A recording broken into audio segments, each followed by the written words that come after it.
Selamat sore dan salam sejahtera untuk kita semua.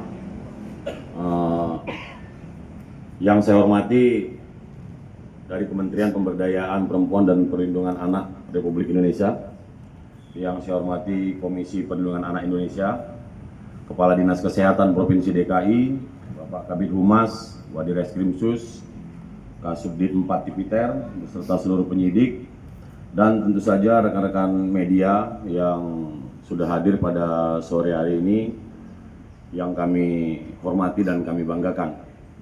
Tentu pertama-tama selaku umat beragama kita tidak henti-hentinya untuk mengucap syukur atas kesempatan, kesehatan, sehingga kita bisa berkumpul di tempat ini dalam rangka press conference terkait dengan pengungkapan tindak pidana aborsi ilegal yang tentu saja diungkap oleh Subdirektorat 4 Ditkrimsus Polda Metro Jaya.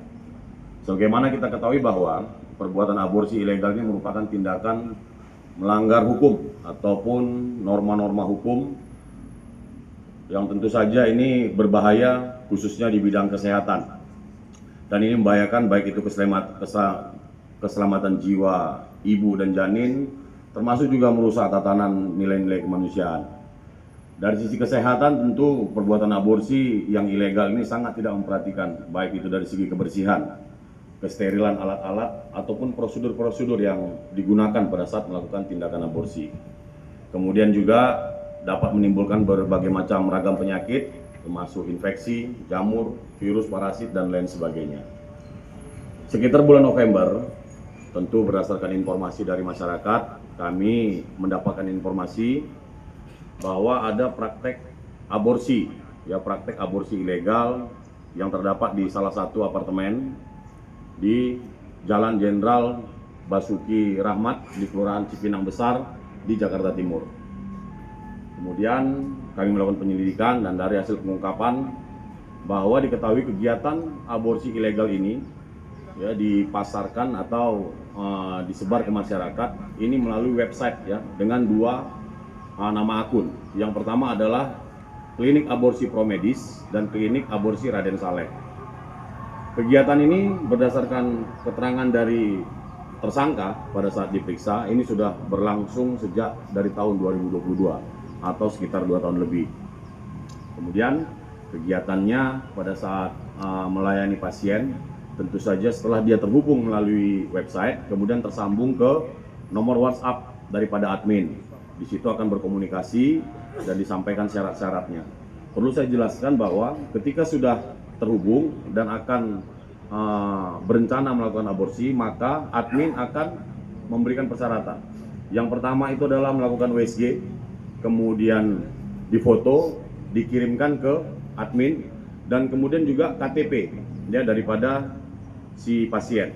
Kemudian dipelajari, setelah itu maka akan diberikan janji, yaitu baik itu lokasi, tempat, jam, termasuk juga tempat titik-titik yang akan dilakukan penjemputan. Kemudian dari keterangannya juga bahwa biaya pelaksanaan aborsi ini sendiri bervariasi mulai dari 5 juta sampai dengan 8 juta.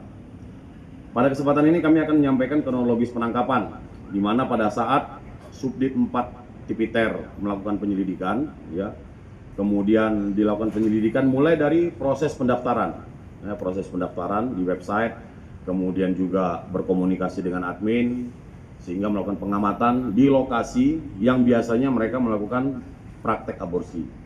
Kemudian setelah melakukan pengamatan, tepat sekitar bulan November, petugas menemukan 2 orang wanita berinisial KWN dan berinisial R berada di lobi selatan, di salah satu lobi selatan apartemen yang ada di Jakarta Timur.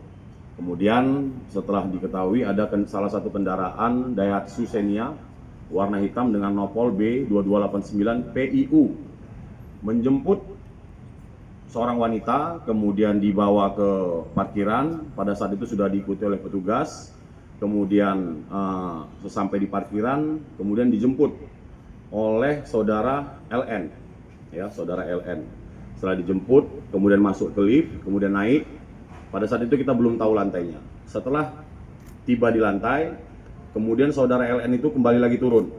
Setelah turun, kemudian dilakukan penangkapan oleh petugas dan kepada saudara LN diminta untuk menunjukkan tempat diantarnya kedua perempuan tadi. Kemudian diantar sampai ke lantai 28, tepatnya di kamar 28A. Ya. Kemudian setelah dilakukan penggeledahan, ditemukan 4 orang perempuan. Yang pertama saudari NS, yaitu berperan sebagai dokter. Kemudian saudara RH, saudari KWM, ini adalah pasien, ya, dan saudari Renita. Kemudian setelah dilakukan penangkapan terhadap keempat orang ini, maka dilakukan segala penggeledahan, termasuk juga oleh TKP. Ditemukan masih terdapat sisa-sisa darah pasien aborsi ilegal, kemudian juga peralatan-peralatan seperti yang ada rekan-rekan lihat di depan ini, peralatan aborsi, termasuk kapas-kapas bekas darah, dan semuanya ini kita lakukan tes DNA, termasuk terhadap pasien juga kita lakukan visum et repertum, ya. Dan hasil DNA tentu saja darah yang terdapat di kapas maupun di sisa-sisa darah yang ada di TKP ini sesuai dengan salah satu pasien yang sedang dilakukan